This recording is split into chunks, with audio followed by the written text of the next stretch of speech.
26 जानेवारी रोजी देशाच्या प्रजासत्ताक दिनाच्या दिवशी राजधानी दिल्ली येथे राष्ट्रपती पंतप्रधान महोदय यांच्या उपस्थितीत होणाऱ्या परेडला उपस्थित राहण्याचे अनेकांचे स्वप्न असते.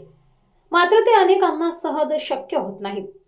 मात्र आता या परेडला विशेष अतिथी म्हणून उपस्थित राहण्याचा मोठा बहुमान राज्यातील प्रत्येक जिल्ह्यातील एका सरपंचाला मिळणार आहे.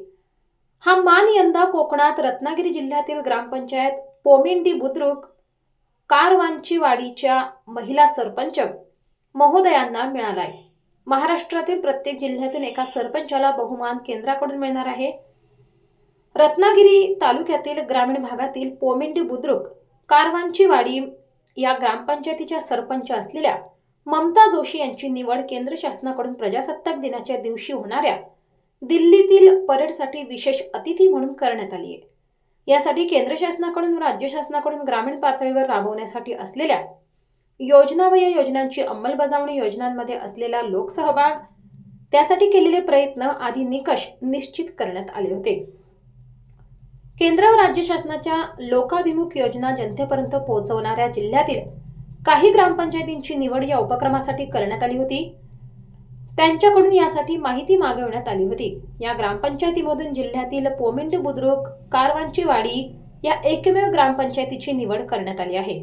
पंतप्रधान घरकुल योजना, उज्ज्वला गॅस योजना, राज्य शासनाची रमाई घरकुल योजना, लाडकी बहीण योजना आदी विविध प्रकारच्या योजना उपक्रम गावात पूर्ण क्षमतेने राबवून त्याचा लाभ नागरिकांना देण्यात आला आहे.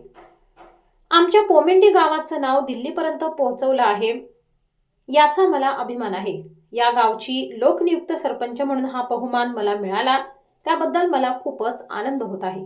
आजपर्यंत कधीही दिल्ली पाहिली नव्हती. आपण कधी दिल्लीत जाऊ असं वाटलं नव्हतं.